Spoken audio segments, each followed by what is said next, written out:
Hello everyone, welcome to Karthikeya IAS Academy. Let's see the current affairs. ఇవాళ ఏవైతే topics ఉన్నాయో అన్ని కూడా కొంచెం ఇంపార్టెంటే and might be new for you guys, so కొంచెం కాన్సన్ట్రేటెడ్గా వినండి.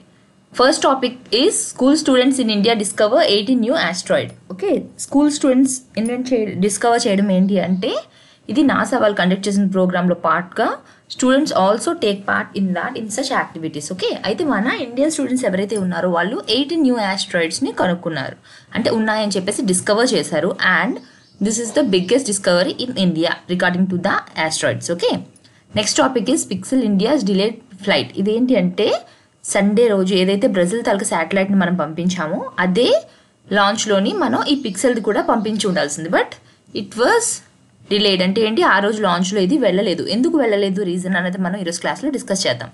Next topic is formation and promotion of 10,000 farmer producer organisations. So ఇక్కడ ఏంటంటే, ఈ ఫార్మర్ ప్రొడ్యూసర్ ఆర్గనైజేషన్స్ దాకా యానివర్సరీ రోజు ఏం ఈవెంట్ చేశారు అండ్ యాక్చువల్గా న్యూస్లో వచ్చిందంటే related to that, but we have to know what farmer producer organisations and వాటికి మానిటరీ సపోర్ట్ చేస్తుంది, క్రెడిట్ అవి ఇస్తున్న వాళ్ళు ఎవరు, అవన్నీ కూడా డిస్కస్ చేద్దాం. This is mains oriented. Okay, next last topic is national science day 2021.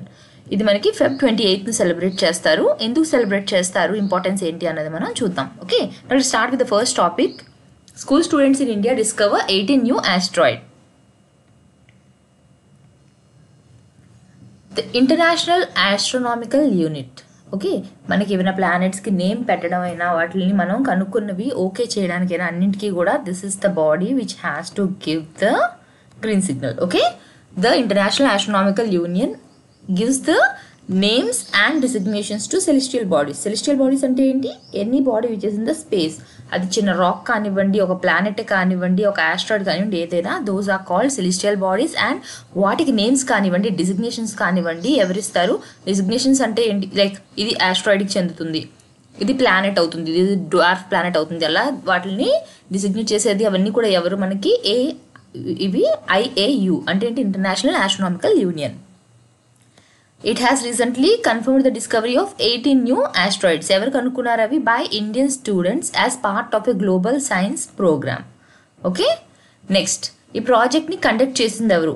Okay, ఈ ప్రాజెక్ట్లో 18 న్యూ ఆస్ట్రాయిడ్స్ని కనుక్కున్నారని చెప్పాం కదా, అయితే ఈ ప్రాజెక్ట్ని కండక్ట్ చేసింది ఎవరు అంటే మనకి STEM and space. It is an organization working towards the learning of astronomy and space science in India, along with the International Astronomical Search Collaboration IASC. Okay, IASC తోని కొలాబరేట్ అవుతూ STEM and space వర్క్ చేస్తుంది. దేనికోసం, to promote or to encourage the learning of astronomy and space science in India. Okay, it is a part of the NASA citizen science project. అంటే ఏంటి, జనరల్గా మనకి ఎవరైతే astronomers ఉంటారో, సైంటిస్టులు ఉంటారో వాళ్ళు కాకుండా జనరల్ ఎవరైతే మన కామన్ మ్యాన్, ఎవరైతే సిటిజన్స్ ఉంటారో, స్టూడెంట్స్ ఉంటారో వాళ్ళు కూడా పార్టిసిపేట్ చేసే విధంగా ఎంకరేజ్ చేయడానికి ఇది. ఓకే, నెక్స్ట్ ఇప్పుడు వీళ్ళు ఏదైతే చెప్తున్నామో ఆ ప్రాజెక్ట్ గురించి చూద్దాం. Okay, the students from India and across the globe analysed the high quality astronomical data provided by IASC. IASC అనేది ఏంటి, ఇప్పుడు ఏదైతే ప్రోగ్రామ్ చెప్తానో అదేంటి, it is an online scientific programme for kids to discover asteroids and near earth objects. ఆస్ట్రాయిడ్స్ని ఇంకా ఎర్త్కి దగ్గరగా ఏవైతే ఆబ్జెక్ట్స్ ఉన్నాయో వాటిని డిస్కవర్ చేయడానికి ఇది ఒక online scientific programme. Okay, NEOs అంటే ఏంటి, నియర్ ఎర్త్ ఆబ్జెక్ట్స్ అంటే ఎర్త్కి దగ్గరగా ఉన్నవి ఏంటి, they are rocky objects between Mars and Jupiter. మార్స్కి జూపిటర్కి మధ్యన ఉన్న బెల్ట్ ఏదైతే ఉందో అందులో ఇఫ్ ఇట్ ఈస్ సన్, మనకి ఫస్ట్ ఏం వస్తుంది, మెర్క్యూరీ, వీనస్, ఎర్త్, మార్స్, ఇవన్నీ కూడా మనకి టెరిస్ట్రియల్ ప్లానెట్స్. ఇక్కడతో అయిపోయింది. ఇప్పుడు మనకి ఏమొస్తుంది, ఒక ఆస్ట్రాయిడ్ బెల్ట్ వస్తుంది. దీంట్లో మనకి రాక్స్, డెబ్రీస్, అవన్నీ ఆస్ట్రాయిడ్స్ అవన్నీ కూడా ఉంటాయి. దీని తర్వాత మనకి ఏమొస్తాయి, మళ్ళీ మనకి ఇక్కడ నుంచి గ్లేషియస్ ప్లానెట్స్ స్టార్ట్ అవుతాయి. అవన్నీ ఏంటి, జూపిటర్, అలా. ఓకే, అయితే ఇప్పుడు మనకి మార్స్ అండ్ జూపిటర్కి మధ్యన ఏవైతే ఉన్నాయో ఈ రాకీ ఆబ్జెక్ట్స్ అన్నింటిని కూడా మనం నియర్ ఎర్త్ ఆబ్జెక్ట్స్ అని అంటాం, because they are near to earth. Okay, they lie between the Mars and Jupiter. అయితే ఎర్త్కి నియర్గా ఉండడం వల్ల why we are so much worried అంటే, they may pose some threat to the earth. అవి వచ్చి భూమి మీద పడడం కానివ్వండి, if they collide with the earth మనకి కొంత డ్యామేజ్ అనేది జరుగుతుంది కదా. So they pose threat and ఎప్పుడైతే అవి వచ్చి ఆర్బిట్కి ఎర్త్ ఆర్బిట్ దగ్గరగా రావడం లేకపోతే ఎర్త్ చుట్టూ ఏవైతే తిరుగుతుంటే వాటితో అయినా కొలైడ్ అవ్వచ్చు, డైరెక్ట్గా ఎర్త్ మీద పడడం అయినా జరగవచ్చు. So they pose a threat to the earth, these near earth objects. Okay, so వీటిని నియర్ ఎర్త్ ఆబ్జెక్ట్స్ని అండ్ ఇక్కడ ఆస్ట్రాయిడ్ బెల్ట్లో ఏవైతే ఆస్ట్రాయిడ్స్ ఉన్నాయో వాటిని స్టడీ చేస్తున్నారు. The next topic is PSLV C-51 mission. This is the launch vehicle through which ISRO has sent Amazonia 1 and other satellites on Sunday. Okay, అయితే first మనం Amazonia 1 కోసం చూద్దాం, దాని తర్వాత ఇంకా ఏమేమి పంపించారు అనేది చూద్దాం. ఓకేనా, Amazonia 1 is a sun synchronous and this is the first satellite to be designed, integrated, tested and operated by Brazil's National Institute of Space Research. వాళ్ళు దగ్గరగా 2 decades వర్క్ చేశారు. ఓకే, అయితే ఏంటి చాలా ఇది వాళ్ళు బ్రెజిల్లోని వాళ్ళు డిజైన్ చేసి, అంటే వేరే వాళ్ళ చేత చేయించకుండా వాళ్ళ ఓన్ కంట్రీలో వాళ్ళు డిజైన్ చేసుకున్న ఫస్ట్ శాటిలైట్ ఇది. So this is so much important for them and they believe that ఇక్కడ నుంచి వాళ్ళు ఇంకా స్పేస్ని బాగా ఎక్స్ప్లోర్ చేసే ఛాన్సెస్ అనేవి పెరుగుతుంది, because they have done something, స్పేస్కి సంబంధించి దే హ్యావ్ అచీవ్డ్ సంథింగ్ అని చెప్పి వాళ్ళు ఫీల్ అవుతున్నారు. ఓకే, అయితే for what purpose it was sent, ఈ అమెజోనియా అనే ఏదైతే శాటిలైట్ ఉందో ఇది ఎందుకోసం చేశారు, it can generate images of any part of the world every 5 days. Every 5 daysకి అది ఏ వరల్డ్లో ఉన్న ఏ పార్ట్ నుంచి అయినా సరే దానికి తగ్గ ఇమేజెస్ని జనరేట్ చేస్తుంది. And it will provide remote sensing data in order to monitor deforestation in the Amazon. Okay, main ఏంటి వాళ్ళు అక్కడ అమెజాన్ ఫారెస్ట్ ఏదైతే ఉందో అక్కడ డిఫారెస్టేషన్ అన్నది ఎలా ఉంది అంటే దాన్ని మానిటర్ చేయడానికి అనమాట. ట్రీ కవర్ ఎంత ఉంది, ఎక్కడి వరకు చెట్లు కొట్టేశారో అవన్నీ కూడా ఎప్పటికప్పుడు మానిటర్ చేయడం కోసం దీన్ని మెయిన్ పర్పస్ అది. ఓకేనా, పేరు అమెజోనియా ఎలా వచ్చిందో మీకు అర్థమైంది కదా, because here it is near to Amazon. They are going to monitor the forest which is on and around అమెజాన్కి చుట్టుపక్కల ఏవైతే ఫారెస్ట్ ఉందో దాన్ని మానిటర్ చేయడం కోసమే దీన్ని పంపించారు and the name came from this itself. Okay, now let's see what has this sent. The launch vehicle successfully injected Brazil's Amazonia satellite and 18 co-passenger satellites. Main one is this and along with this they have sent 18 more satellites. Okay, ఈ 18 satellites కోసం కూడా మనం discuss చేద్దాం. Bengaluru based pixel India, యాక్చువల్గా ఇది న్యూస్లో దేనికోసం ఉంది అంటే బెంగళూరు బేస్డ్ పిక్సెల్ ఇండియా వాళ్ళు ఒకటి ప్లాన్ చేశారు, అయితే దాన్ని వాళ్ళు పంపించలేదు. Okay, has planned a vast constellation of earth imaging satellites that would continuously monitor every part of the globe. Main purpose enti Pixel India taluka satellite di, it will be continuously monitoring every part of the globe and beam high resolution imagery and other data that can be used for applications related to climate change, agriculture and urban planning. అంటే ఏంటి, కంటిన్యూస్గా ఎప్పటికప్పుడు globe చుట్టూ కూడా అది ఇమేజెస్ని ఇస్తుంది, high resolution ఇమేజెస్ని, and అవి దేనికి రిలేటెడ్వి, క్లైమేట్ చేంజ్ ఎలా జరుగుతుందో తెలుసుకోవడానికి, అగ్రికల్చర్ కోసం తెలుసుకోవడానికి, అర్బన్ ప్లానింగ్ వీటికి రిలేటెడ్గా అది యూజ్ అవుతాయి అవి. ఓకే, ఆ పర్పస్ మీద they have built a satellite which was suppose to sent along with this Amazonia. Okay, the first of these satellites called Anand was supposed to be on the PSLV-51 rocket that lifted off from the Sriharikota launching range. Okay, PSLV C-51 ఏదైతే Sunday launch చేశారో ఈ రాకెట్ని, దాంట్లోని ఇది కూడా వెళ్ళాలి, ఆనంద్ అన్న satellite కూడా వెళ్ళాలి. ఎవరిది, ఇది పిక్సెల్ ఇండియా వాళ్ళది. ఓకే, బట్ ఏమైంది, దే డిడ్ంట్ సెండ్ ఇట్, ఆ రోజు అది వెళ్ళలేదు. దిస్ వాజ్ ద న్యూ, అంటే ఇది ఇప్పుడు నేను ఏదైతే చెప్తున్నానో ఇది కొన్ని రోజుల క్రితం, అంటే లైక్ ఇన్ డిసెంబర్లోని ఇస్రో వాళ్ళు ఏం చెప్పారు అన్నది. ISRO chairman K. Sivan had said that the launch of PSLV C-51 would be a special because Pixel India satellite దేనికి యాక్చువల్గా ఇప్పటికి చాలా లాంచ్ చేశారు, but why this is particularly special అంటే this will be the beginning of new age of a private companies becoming partners in Indian space sector. This is the important point which you have to remember. ఎందుకు ఇంత సిగ్నిఫికెంట్గా ఇది okay పంపలేదు, but why so clearly they are mentioning అంటే ఇది private companies కూడా join అవ్వడానికి Indian space సెక్టార్లో this is the starting. So దీనివల్ల చాలా చేంజెస్ వస్తాయి, ఇంకా private companies will be encouraged అని చెప్పి they were expecting, but they couldn't send it. Okay, next Anand from a startup called Pixxel India is going to be launched. ఇది ఎప్పుడు చెప్పారు, డిసెంబర్లోని మనకి చెప్పారు. Okay, but it was like పంపడం అయితే కుదరలేదు సండే.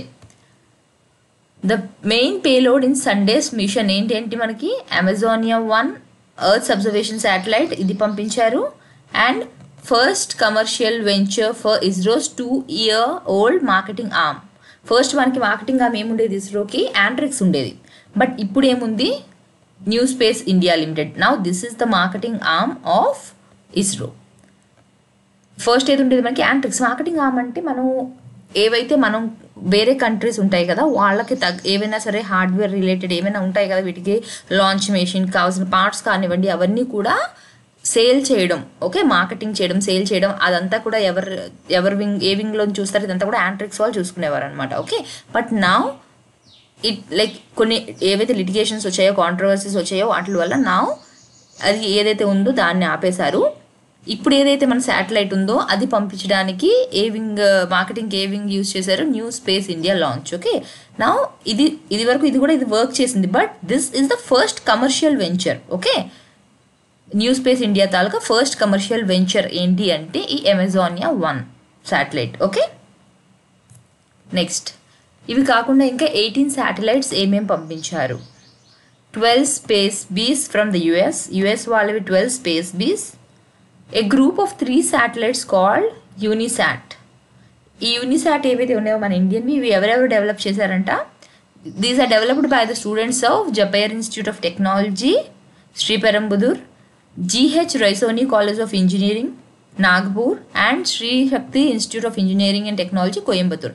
ఈ 3 కాలేజెస్ నుంచి ఉన్న స్టూడెంట్స్ దీన్ని జాయింట్గా డెవలప్ చేసి పంపించారు. దీని పేరేంటి, 3 శాటిలైట్స్ అన్ని యూనిటీ శాట్. ఓకే, ఇంకా ఎవరు పంపించారు, a nano satellite developed by Space kids India which will study space weather and demonstrate long range communication technology. So here what you have to remember is 18 శాటిలైట్స్లో ఇంకా ఏమేమి వెళ్ళాయి అంటే 12 satellites US నుంచి వెళ్ళాయి, 3 శాటిలైట్స్ సెట్ ఏదైతే ఉందో group అది యూనిసాట్ అంటారు, అండ్ ఇవి ఈ కాలేజ్ స్టూడెంట్స్ డెవలప్ చేశారు. అండ్ ఒక నానో శాటిలైట్ని కూడా డెవలప్ చేశారు స్పేస్ కిడ్స్ ఇండియా వాళ్ళు. It will be studying the weather. Okay, అయితే ఏదైతే డిలే అయిందని చెప్పామో పిక్సెల్ వాళ్ళది, ఎందువల్ల డిలే అయింది అంటే due to some technical problems, ఏవో వాళ్ళకి సాఫ్ట్వేర్ ఇష్యూస్ వచ్చాయి. అయితే వాళ్ళు చెప్పడం, వాళ్ళ వర్షన్ ఏంటి అంటే ఇన్ని రోజులు పట్టింది for building this satellite, but now we're not confident enough in sending it as we have waited so long to build it. ఇంకా మేము అంత కంగారు పడి దీన్ని పంపించాలి అనుకోవట్లేదు. When we're not confident we don't want to send it. కొంచెం delay అయినా పర్వాలేదు, వెన్ వీఆర్ ఫుల్లీ కాన్ఫిడెంట్, ఎప్పుడైతే ఏం ప్రాబ్లమ్స్ రాదు అని మేము అనుకుంటామో అప్పుడే మేము పంపిస్తాము అని చెప్పి ఫ్యూ వీక్స్ బ్యాక్ చెప్పారు. యాక్చువల్గా లాంచ్ ఎప్పుడు జరిగింది, సండే జరిగింది కదా, ఈ సండే అది వెళ్ళవలసింది. బట్ వాళ్ళు ఏం చెప్పారు అంటే వీఆర్ నాట్ ఎట్ కాన్ఫిడెంట్ అని చెప్పి ఫ్యూ వీక్స్ బ్యాక్ అది చెప్పేశారు. Okay, next formation and promotion of 10,000 farmer producer organisation FPOs. Farmer producer ఇది న్యూస్లో మనకి అసలు యాక్చువల్గా ఎందుకు ఉంది ఫస్ట్ నేను చెప్తాను, దాని తర్వాత ఫార్మా ప్రొడ్యూసర్ ఆర్గనైజేషన్స్ కోసం చూద్దాం. Okay, union ministers of state for agriculture and farmers welfare Shri Purushottam Rupala, Shri Kailash Choudhary వీళ్ళు ఏం చేశారు, they inaugurated professional training programmes designed and developed for CEOs, board of directors, accountants of FPOs. ఈ వీళ్ళందరికీ కూడా ట్రైనింగ్ ప్రోగ్రామ్స్ అన్నవి design చేశారు, వాటిని ఇనాగరేట్ చేశారు. ఓకే, యాక్చువల్గా న్యూస్ ఎందుకు వచ్చింది అంటే FPO అనేది కొత్త కాన్సెప్ట్ ఏం కాదు, ఇది మనం ఎప్పుడు వినేదే. ఇప్పుడు ఎందుకు న్యూస్లో ఉంది అంటే దీని యానివర్సరీ రోజు సెలబ్రేట్ చేసుకుంటూ ఈ ట్రైనింగ్ ప్రోగ్రామ్స్ని ఇనాగరేట్ చేశారు. ఇది న్యూస్ యాక్చువల్గా మనకి. Okay,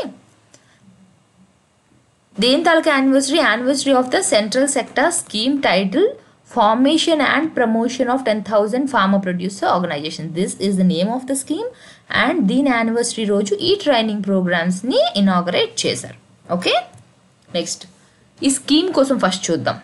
the scheme was launched by prime minister on 29/2/2020 at Chitrakoot, Uttar Pradesh with a budgetary provisions of 6865 crore. ఈ బడ్జెట్ మీకు అవసరం లేదు. What you have to remember is when it was launched last year Feb 29th and where it was launched at Chitrakoot, Uttar Pradesh. ఇది గుర్తుపెట్టుకోండి, ఇక్కడ వరకు మీకు ఇది important. Okay, next there are well defined training structures in the scheme. ఈ స్కీమ్లో ఏమేమి ఉన్నాయి, ట్రైనింగ్ స్ట్రక్చర్స్. ఈ ట్రైనింగ్ దేనికోసము అంటే ఈ ఎవరైతే ఇందులోని మెంబర్స్ ఉన్నారో వాళ్ళకి బెనిఫిట్ అయ్యే విధంగా, ఎవరైతే వీటిని గైడ్ చేస్తున్నారో వాళ్ళకి కూడా ఇవి అంటే ఫస్ట్ ఎవరైతే రిలేటెడ్ ఉన్నారో వాళ్ళందరికీ సంబంధించిన వాటికి ట్రైనింగ్ ఇవ్వడం కోసం ఇవన్నీ. ఓకే, అయితే ఏమేమి ఉన్నాయి ఇందులోని, అసలు FPO అంటే ఏంటి ఫస్ట్ నేను చెప్తాను, దాని తర్వాత ఫర్దర్గా ఎక్స్ప్లెయిన్ చేస్తే మీకు అర్థమవుతుంది. ఓకే, జనరల్గా మనకు అసలు FPO అంటే ఫుల్ ఫామ్ ఏంటి, Farmer producer company. Like any other company, this is also a company which is registered under the Companies Act. Okay. Registrar of Companies, ROC. Okay. It is registered under that. Okay. అయితే దీనికి ఏంటి features ఏంటి మామూలుగా అసలు యాక్చువల్గా FPO అంటే ఏంటి?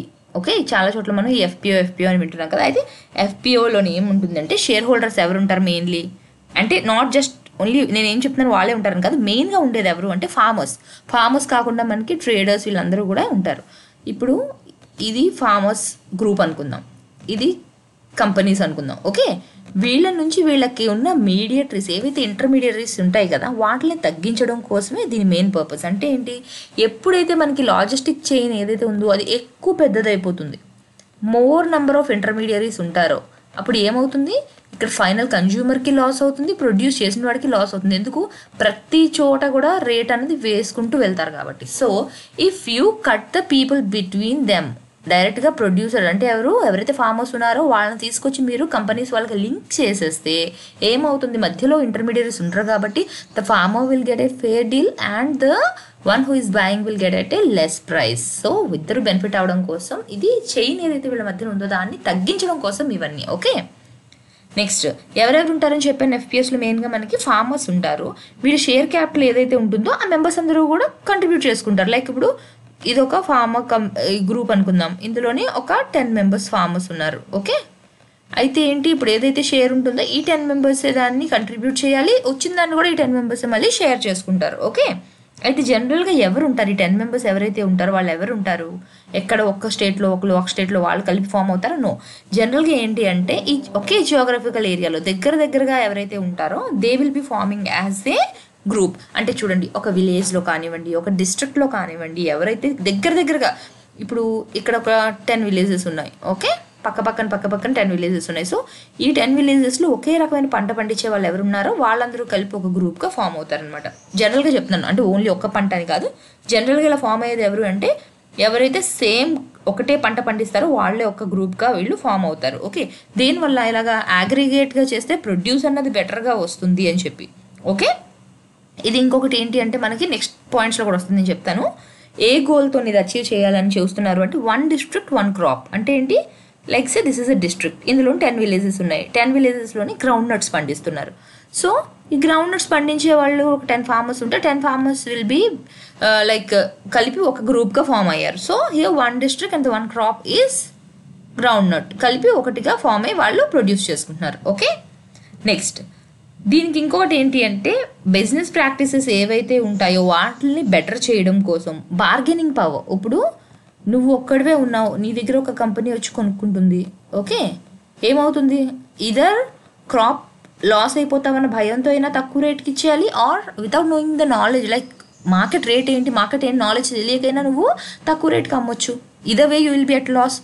అదే if you are a group of people, if 10 members forming as a group. Okay, now if you have to bargain with a company, definitely you'll be having more strength. అంటే ఎక్కువ మంది ఉన్నారు అని కాదు, here the knowledge is also improving. ఒకరికి తెలియని విషయం ఇంకొకరికి కూడా తెలిసి ఉండొచ్చు. సో ఏమవుతుంది, నీకు ఇక్కడ నీ బార్గెనింగ్ పవర్ అన్నది పెరుగుతుంది. Okay, better bargaining power will be there when you form these groups. ఇంకా ఏంటి, ఇన్కమ్ ఏదైతే వస్తుందో అది కూడా పెరిగే ఛాన్సెస్ అనేవి ఎక్కువగా ఉన్నాయి. ఒక్కడే లాస్ అవ్వకుండా ఇలా గ్రూప్గా ఫామ్ అవ్వడం వల్ల మీకు ఇన్కమ్ అన్నది కూడా పెరుగుతుంది, ప్రాఫిట్స్ ఏవైతే ఉన్నాయో అవి కూడా పెరుగుతుంది, as they will be fairly distributed between the farmers. Okay, వాళ్ళ కంట్రిబ్యూషన్స్కి తగ్గట్టుగా వాళ్ళు మంచిగా వాళ్ళకి డిస్ట్రిబ్యూట్ చేసుకుంటారు. ఓకే, నెక్స్ట్ అయితే ఇందులో ఛాలెంజెస్ ఏమైనా ఉన్నాయా, ఓన్లీ బెనిఫిట్సే చెప్తున్నారు, is there any challenges? Maybe challenges కూడా ఉన్నాయి అందులో. ఏ టైప్ ఉంటుంది, ఒకటి ఏంటి అంటే ట్రస్ట్. ఇప్పుడు వీళ్ళు ఎవరైతే ఉన్నారో 10 మంది ఒకరితో ఒకళ్ళు నమ్మకం ఉండాలని గ్యారంటీ ఏం లేదు కదా. సో ఒకరి మీద ఒకరికి ట్రస్ట్ అన్నది ఉండొచ్చు. సెకండ్ థింగ్ ఏంటి అంటే కరెక్ట్ బయ్యర్కి వీళ్ళు అమ్మాలి. ఇప్పుడు 10 members కలిపి బార్గెన్ చేసేస్తున్నారు, బాగుంది, but whether the company is appropriate company, కరెక్ట్గా ఉందా లేదా, వీళ్ళు మోసపోకుండా ఉంటున్నారా లేదా, అలాగా వాళ్ళు బయర్ని కూడా గుడ్ బయర్ని చూస్ చేసుకోగలగాలి. That is one challenge. Okay, next ఏంటి, సీజన్ వైజ్ కూడా ఉంటుంది కదా. సీజన్ ఒకటి ఏంటి, మీరు సీజన్కి తగ్గట్టుగా కూడా అవి చేంజెస్ అన్నవి వస్తూ ఉంటాయి. Every time the same crop will not be encouraged. అన్ని సీజన్స్లో అవే మంచిగా బెనిఫిట్ ఇస్తుందని కూడా మనం చెప్పలేం కదా. సో అది స్టేబుల్గా ఉండే విధంగా చూసుకోవాలి. ఆ సీజన్ వేరియేషన్స్ వస్తున్నప్పుడు అది కూడా ఒక ఛాలెంజే. ఇంకా ఈ ఛాలెంజెస్ ఏవైతే ఉన్నాయో వాటిని దృష్టిలో పెట్టుకొని చిన్న చిన్న ఫార్మర్స్ వీళ్ళకి ఎవరైతే ఉన్నారో వీళ్ళకి సపోర్ట్ చేయడం కోసం క్రెడిట్ ఇవ్వడానికి ఎవరెవరు ఉన్నారు, ఎస్ఎఫ్ఏసి. ఓకే, ఎస్ఎఫ్ఏసి అంటే ఏంటి, small farmers agri business consortium. Okay, small farmers agri business. ఈ నెక్స్ట్ పాయింట్స్లో వస్తాయి, నేను ఫస్ట్ మీకు ఓవరాల్గా చెప్తున్నాను సో దట్ నెక్స్ట్ పాయింట్స్ మీకు ఈజీగా అర్థమవుతుంది. ఎస్ఎఫ్ఏసి ఇంకా ఎవరుంటారు, నాబార్డ్. నాబార్డ్ అంటే మీ అందరికీ కూడా తెలిసిందే కదా, national bank for agriculture and rural development. So NABARD వాళ్ళు, ఎస్ఎఫ్ఏసి వాళ్ళు వీళ్ళకి ఏం చేస్తుంటారంటే వీళ్ళకి క్రెడిట్ గ్యారంటీ సపోర్ట్ అనేది ఇస్తూ ఉంటారు. So that more number of FPOs అన్నవి ఎక్కువ పెరగడం కోసం వీళ్ళకి క్రెడిట్ సపోర్ట్ అనేది వీళ్ళు ఇస్తూ ఉంటారు. ఓకే, నెక్స్ట్ ఇప్పుడు ఏం జరుగుతుంది, ఇలా అవడం వల్ల మనకి బయర్స్ ఎవరైతే ఉన్నారో వాళ్ళు ఫార్మర్స్కి క్లోజ్గా ఉంటున్నారు. సో ఈ బయర్స్కి ఎక్కడి నుంచి వస్తుంది, వాళ్ళు ఏదైతే కొనుక్కుంటున్నారో వాళ్ళకి డైరెక్ట్గా అది ఎక్కడి నుంచి వస్తుంది అనేది నాలెడ్జ్ ఉంటుంది. బికాస్ ఇక్కడ మనం మిడిల్ మ్యాన్ని పూర్తిగా తగ్గించేసాం, మధ్యలో ఉన్న ఇంటర్మీడియరీస్ని తగ్గించేసాం. కాబట్టి ఇక్కడ ఏం జరుగుతుంది మనకి క్లియర్గా ఫార్మర్స్ అండ్ ద బయర్స్ దగ్గరగా ఉన్నారు. సెకండ్ థింగ్ ఈజ్ వాళ్ళకి ఎక్కడి నుంచి ఏ ప్రొడ్యూస్ వస్తుంది అనేది క్లియర్గా తెలుస్తుంది. దీనివల్ల ఏంటి, రేట్లు కానీ వాటి మీద పెద్ద ఎక్కువ ఎఫెక్ట్ అనేది ఉండదు. ఇప్పుడు ట్రాన్స్పోర్టేషన్స్ కానీ వాటికి ఈ ఇంటర్మీడియట్స్ ఎవరైతే ఉన్నారో వాళ్ళు వేసుకునే ఛార్జెస్ ఏవి ఉండవు కాబట్టి ఎక్కువ డిఫరెన్స్ అన్నది మనకి రాదు, లాస్ అన్నది తగ్గించవచ్చు. Okay, now let's see the points. ఇప్పుడు మీకు క్లియర్గా ఎఫ్పిఓ అంటే ఏంటి అన్నది అర్థమైంది కదా. సో ఇప్పుడు మనం ఒక్కొక్క పాయింట్ చూసుకుంటూ వెళ్దాం. More than 2,200 FPOs produce clusters have been allocated for the formation of FPOs. మొత్తం ఎన్ని, 2,200. ఇది for this current year. Out of which 100 FPOs are for specialized organic produce, 100 FPOs from oil seeds and 50 commodity specific FPOs with value chain development will be formed. So ఏవైతే 2,200 ఉన్నాయో అందులో ఏమేమి చెప్పారో చూసుకోండి. Okay, next, in addition to SFAC, NABARD and NCDC, 6 more implementing agencies have been approved for the formation and promotion of FPOs. నేను చెప్పినట్టు SFAC and NABARD కాకుండా ఇంకా 6 ఇంప్లిమెంటింగ్ ఏజెన్సీస్ని కూడా పర్మిషన్ అనేది ఇచ్చారు, అప్రూవల్ అనేది జరిగింది. ఓకే, అయితే ఈ ఇంప్లిమెంటింగ్ ఏజెన్సీస్ ఏం చేస్తారు, these implementing agencies are engaged cluster based business organisations. దేనికి ఇవి యాజ్ ఐ టోల్డ్ అగ్రిగేట్ చేయడానికి అనమాట. ఎక్కడెక్కడ ఒక్కొక్క ఫార్మర్ ఒక్కొక్క ప్రొడ్యూస్ చేసే వాళ్ళని అందరినీ కూడా అగ్రిగేట్ చేయడానికి. Okay, next, aggregate, register and provide professional handling support to each FPO for a period of 5 years. ఈ టర్మ్ అనేది గుర్తుపెట్టుకోండి. ఎన్ని ఇయర్స్ వరకు వాళ్ళు సపోర్ట్ ఇస్తారు, 5 years వరకు ఇస్తారు. Who are giving this, the implementing agencies. Okay, FPOs are already being registered in ఎక్కడెక్కడ రిజిస్టర్ అయిపోయి ఉన్నాయో ఆల్రెడీ FPOs ఎక్కడెక్కడ రిజిస్టర్ అయి ఉన్నాయో స్టేట్స్ కొన్ని చూద్దాం. ఇవన్నీ గుర్తుపెట్టుకోక్కర్లేదు, బట్ మీకు అట్లీస్ట్ నాలెడ్జ్ ఉండాలి ఎక్కడ ఏ ఏరియాలో ఏమొచ్చాయి, ఏమైనా కొత్తగా ప్లాన్ వచ్చినా స్కీమ్ వచ్చినా where they are well implemented అన్నది మనకి తెలియాలి. స్కీమ్ తేవడం ఒకటే కాదు కదా, how far they are being implemented అన్నది కూడా మనకి తెలియాలి. FPOs are already being registered in the UT of Kashmir, Rajasthan, Maharashtra, Madhya Pradesh, Odisha, Bihar, West Bengal, Uttar Pradesh, Tamil Nadu and also in northeastern states of Arunachal Pradesh. So here what you have to remember, northeastern state లో only ప్రస్తుతానికి register అయ్యి ఉన్నది మనకి అరుణాచల్ ప్రదేశ్ ఒకటి. ఇది గుర్తుపెట్టుకోండి, ఎప్పుడైతే స్పెసిఫిక్గా ఒకటి మెన్షన్ చేస్తున్నారో you have to remember that. ఇంకా వేరే స్టేట్స్లో ఏమవుతుంది, ఇంకా రిజిస్టర్ అవ్వలేదు, they are in process. It's not like they are not interested in registration, but అవి ప్రాసెస్లో ఉన్నాయి. ఓకే, ప్రస్తుతానికి ఏ ఫుడ్ ఐటమ్స్తో వాళ్ళు డీల్ చేస్తున్నారు, they are dealing with apple, almond, honey, tea, groundnut, cotton, soybean, linseed, sugar cane, vegetables etcetera. Okay, so these are the food products which are being dealt by the FPOs at present. Okay, next, FPOs will be provided financial assistance. వీళ్ళకి ఎంత financial assistant అన్నది వస్తుందో చూడండి. 18 lakh per FPO for a period of 3 years. Okay, 3 yearsకి వాళ్ళకి 18 lakh వస్తుంది. In addition to this, provision has been made for matching equity grant of up to 2,000 per farmer member of FPO with a limit of 15 lakh per FPO. ఒక్కొక్క FPOకి total limit ఎంత పెట్టారు, 15 lakhs పెట్టారు. ఆ ఒక్కొక్క FPOలోని ఒక్కొక్క ఫార్మర్కి 2,000 లెక్క, అంటే ఎంతమంది ఫార్మర్స్ ఉన్నారో అంతమంది ఫార్మర్స్కి కూడా 2,000 లెక్కన వాళ్ళు ఇస్తున్నారు ఈక్విటీ గ్రాంట్. ఓకే, అండ్ ఆ టోటల్ అన్నది మొత్తం FPOలో ఎంతమంది ఉన్నారో అందరికీ 2,000 ఇస్తున్నారు కదా, ఆ టోటల్ అమౌంట్ ఏదైతే ఉందో it shouldn't exceed 15 lakh. Okay, they have given a limit of 15 lakh. Next credit guarantee, ఇది ఇప్పుడు నేను చెప్పింది ఏంటి, ఈక్విటీ గ్రాంట్ కోసం.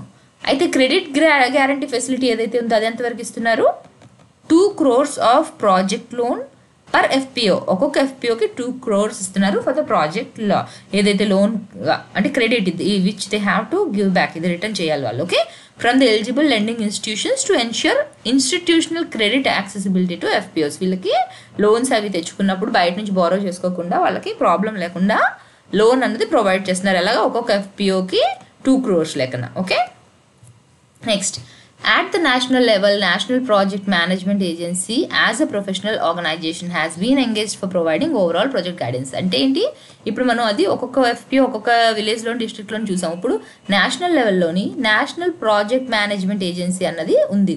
What is the role of this? It is engaged for providing overall project guidance, coordination, compilation of information related to FPOs, maintenance of MIS and monitoring purpose. Okay, one district one product cluster will promote specialization. As I have told you, ఒక district కి specific గా ఒక product అనేది ఉంటుంది కదా మనకి, అక్కడ బాగా దొరికే ప్రోడక్ట్ అక్కడ బాగా ప్రొడ్యూస్ అయ్యేది. సో ఆ స్పెషలైజేషన్ ప్రమోట్ చేయడం కోసం కూడా ఇది FPOs అనేవి యూజ్ అవుతున్నాయి. Okay, next topic is national science day 2021. ఇది ఎప్పుడు చేశారు, February 28th is observed as National Science Day. ఎందుకోసం ఇది, it is to mark the anniversary of India's greatest discovery. Which discovery? Raman effect. Okay, Raman effect anniversary సందర్భంగా ఈ national science day అన్నది చేస్తారు. ఆ రోజు ఏమేమి చేస్తారు, to recognise the contributions of scientist towards the development of the nations. Okay, వాళ్ళకి awards అవి కూడా ఇస్తారు, ఎవరైతే బాగా బెస్ట్ పర్ఫామ్ చేశారో, ఓకే పాస్ట్లోనే ఏమైనా పర్ఫామ్ చేస్తున్నా ఎవరైతే వాల్యుబుల్ కాంట్రిబ్యూషన్స్ అన్నవి ఇచ్చారో వాళ్ళందరికీ అవార్డ్స్ అన్నవి ఆ రోజు ఇస్తారు. ఓకే, అయితే ఇది ఎప్పటి నుంచి స్టార్ట్ అయిందో కూడా చూద్దాం. 1928లోని Feb 28th సేమ్ డే ఏమైంది, India's prominent scientist C V Raman invented the Raman effect. Okay, ఆయన సేమ్ ఇదే Feb 18th రామన్ ఎఫెక్ట్ని ఇన్వెంట్ చేశారు. And for that he got Nobel prize in 1939కి నోబెల్ ప్రైజ్ కూడా వచ్చింది. ఈ ఇయర్ నేషనల్ సైన్స్ డే ఏదైతే ఉందో దాని థీమ్ ఏంటి అంటే future of STI, impacts of education, skills and work. ఇదంతా ఏంటి అంటే హౌ దట్ ఇప్పుడు ఇంప్రూవ్ చేసుకోవడం వల్ల వాటి వల్ల ఫ్యూచర్లో ఏ టైప్లోని వాళ్ళు గ్రోత్ అన్నది ఉంటుంది, ఎడ్యుకేషన్ బాగా ఉండడం వల్ల కానివ్వండి, స్కిల్స్ సెట్ పెంచుకోవడం వల్ల, వర్క్ ఇంప్రూవ్ అవ్వడం వల్ల, వీటి వల్ల ఫ్యూచర్లోని ఏ విధంగా డెవలప్మెంట్ అన్నది ఉంటుంది. ఓకే, ఫ్యూచర్లో STI బాగా ఉంటే వీటి మీద ఏ విధమైన ఇంపాక్ట్స్ అన్నవి చూపిస్తుంది, ఎడ్యుకేషన్లో ఏ విధమైన డెవలప్మెంట్ ఉంటుంది, స్కిల్స్లో ఏ విధమైన డెవలప్మెంట్ ఉంటుంది, మన వర్క్ ఏదైతే ఉందో అందులో ఏం డెవలప్మెంట్ ఉంటుంది, everything is related to technology now. So ఇప్పుడు ఈ సైన్స్ అండ్ టెక్నాలజీని పెంచడం వల్ల మనకి రేపొద్దున ఫ్యూచర్లో ఏమేమి ఇంపాక్ట్స్ ఉన్నాయి అన్నది థీమ్. ఓకే, నెక్స్ట్ ఆబ్జెక్టివ్ ఏంటి అంటే to motivate the students to participate in the field of science. జనరల్గా ఈరోజు ఏం చేస్తారు, అన్ని స్కూల్స్లోని సైన్స్ ఫేర్ టైప్లో కండక్ట్ చేస్తారు. అప్పుడు ఏం చేస్తారు, వాళ్ళు స్టూడెంట్స్ని ఒక్కొక్కరిని వాళ్ళ స్టాండర్డ్కి తగ్గట్టుగా ప్రాజెక్ట్స్ అన్నవి తీసుకొని రమ్మంటారు అనమాట. సో దట్ ఏమవుతుంది, అక్కడ లైవ్గా they will be having exposure to some of the scientific అంటే నాలెడ్జ్ ఏదైతే ఉంటుందో జస్ట్ బుకిష్గా కాకుండా వాళ్ళు ప్రాక్టికల్గా కూడా వాళ్ళు చేసి నాలెడ్జ్ని డిస్ప్లే కూడా చేస్తారు. ఆ రోజు చూసే ఉంటారు మీరు కూడా స్కూల్ టైంలోని సైన్స్ ఎగ్జిబిషన్స్ అని చెప్పి అన్నీ పెడుతుంటారు. సో మోస్ట్లీ ఈ నేషనల్ సైన్స్ డే రోజే ఆ వర్క్ జరుగుతుంది. ఈ రోజే అందరు స్కూల్స్లోని ఈ సైన్స్ ఫేర్ చేయడం, సైన్స్ అన్ని డిస్ప్లే చేయడం అన్నీ కూడా చేస్తారు. దీన్ని బట్టి ఏం చేస్తున్నారంటే పిల్లల్ని కూడా ఫీల్డ్లోని పార్టిసిపేట్ చేసే విధంగా ఎంకరేజ్ చేయడం కోసం. ఓకే, అయితే if you see the history of 1986, the National Council for Science and Technology NCSTC, National Council for Science and Technology Communication, asked the government to pronounce Feb 28th as National Science Day. Okay, ఆయన 1928లో కనుక్కున్నా కూడా అప్పటి నుంచి మనం జరుపుకోవడం లేదు. ఎప్పటి నుంచి జరుపుకుంటున్నాం, since 1987 we are celebrating this. The first National Science Day was celebrated in 1987. Okay, ఆయన రామన్ ఎఫెక్ట్ కనుక్కున్న 1928లోని ఆయనకి నోబెల్ ప్రైజ్ వచ్చింది, ఎప్పుడు 30లో వచ్చింది. బట్ 86లో ఎప్పుడైతే మనకి NCST వాళ్ళు గవర్నమెంట్ని అడిగారు దీన్ని నేషనల్ సైన్స్ డేగా డిక్లేర్ చేయమని, అప్పటి నుంచి మనం చేసుకుంటున్నాం. So the first day was celebrated in 1987. Okay, next అయితే డాక్టర్ సివి రామన్ కోసం మనం చూద్దాం. ఆయనకి నోబెల్ ప్రైజ్ వచ్చింది అవి చెప్పాం కదా. అయితే who is he? He was born on November 7th, 1888 in Tamil Nadu. Okay, he did his bachelor. ఇది జస్ట్ ఆయన గురించి అంతే, ఆయన బయో ఏంటి అన్నది. He did his bachelor's and master's in physics from the Presidency College in Madras. He was eventually felicitated by the Indian government for his role in the field of science. అంటే మనం ఇప్పుడు ఏం చెప్పాము, ఆయన Raman effect కనుక్కున్నారు, దానివల్ల Nobel prize వచ్చింది. He is popular by that name. But Raman effect మాత్రమే కాదు, ఆయన ఇంకా చాలా సైంటిఫిక్ డిస్కవరీస్ అన్నవి చేశారు. Okay, harmonic nature of the tabla and mridangam, optical behaviour of many pigmented materials, these are the other two discoveries which are made by him. Okay, so మీరు ఈ రెండు పేర్లు కూడా గుర్తుపెట్టుకోండి. Okay, next, he was also awarded the highest civilian award in 1954. Okay, so now you have to find out what is the highest civilian award in our country. అవి కాకుండా ఇంకా వేరే ఏమేమి అవార్డ్స్ ఉన్నాయి అవన్నీ కూడా ఈరోజు ఒకసారి చూడండి. Okay, thank you.